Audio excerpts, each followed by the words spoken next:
দুই দফা উপাচার্য পরিবর্তনের পরও স্বাভাবিক শিক্ষা কার্যক্রমে ফিরতে পারেনি খুলনা প্রকৌশল ও প্রযুক্তি বিশ্ববিদ্যালয় কুয়েট।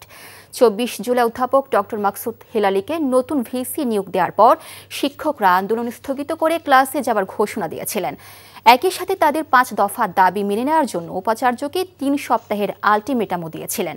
উপাচার্য দাবি পূরণের আশ্বাস দিলেও তা বাস্তবায়নে কোনো পদক্ষেপ না নেয়ায় আবারও আন্দোলনে নেমেছেন শিক্ষকরা।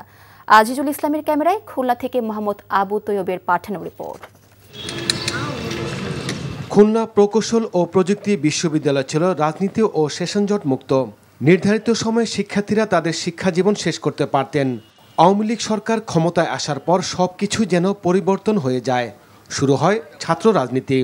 ছাত্রদের ভিড়ে ঢুকে পড়ে ছাত্রলীগের কার্যক্রম, চলে তাদের একচ্ছত্র আধিপত্য। ছাত্রলীগ নেতাদের টেন্ডারবাজি ছিল ভয়াবহ, তাদের কাছে প্রশাসন ছিল অসহায়। স্বৈরাচারের পতনের পর পাল্টে যায় সব দৃশ্যপট।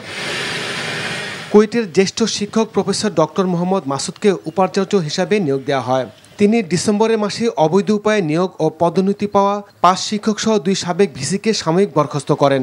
ফেব্রুয়ারি মাসের ৩ তারিখে কুয়েটের ছাত্রলীগ নেতাসহ ১০ জন শিক্ষার্থীর ছাত্রত্ব বাতিল ও বহিষ্কার করেন।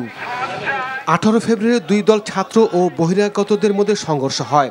এই সংঘর্ষ থামাতে গিয়ে VC professor doctor Mohammad Masud সহ কয়েকজন শিক্ষক ছাত্রদের হাতে নাজেহাল হন। নতুন ভিসি যোগদান করার পর আবারও অস্থির হয়ে উঠেছে ক্যাম্পাস। অনেকের ভিসা পর্যন্ত হয়ে গেছে, কিন্তু তারা পরীক্ষা দিতে না পারায় আটকে থাকার কারণে তারা যাইতে পারছে না। আমরা দ্রুততম সময়ে আমাদের এই প্রাণের ক্যাম্পাসের স্থবিরতা নিরসন হোক, এটাও চাই। শিক্ষক লাঞ্ছিতের ঘটনায় অভিযুক্তদের দ্রুত বিচার দাবি করেছেন শিক্ষক সমিতির সাধারণ সম্পাদক। আমরা এই গত ৩ সপ্তাহে কোনো রকম সন্তোষজনক কোনো অগ্রগতি এই বিষয়ে পরিলক্ষিত হয়নি। উপরন্তু এখন উনি কথা বলতে গেলে জিজ্ঞাসা জানতে চাইলে যেগুলো বলছেন সেগুলো অনেকটা দায়সারা। ক্যাম্পাসে নতুন করে ষড়যন্ত্র হচ্ছে বলে মনে করছেন স্থানীয় রাজনীতিবিদরা।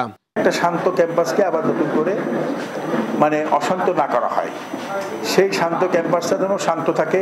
শিক্ষক এবং ছাত্ররা সহাবস্থানের মধ্য দিয়ে ক্যাম্পাসের রাজনৈতিক শিক্ষা জীবন কারো ধ্বংস না হয়ে যায়। শিক্ষকদের অভিযোগের বিষয়টি খতিয়ে দেখার আশ্বাস দেন নতুন উপাচার্য। আপনি কি তদন্ত কমিটি দেখছেন? তদন্ত কমিটি কি আছে না আছে জানি না।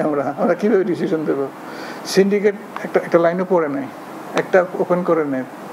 তারা কইছে যে কি ভিত্তিতে কইছে আই ডোন্ট নো। কুয়েট রাজনীতি মুক্ত হবে এমনটা চাইছেন সাধারণ শিক্ষার্থীরা। NTV news desk.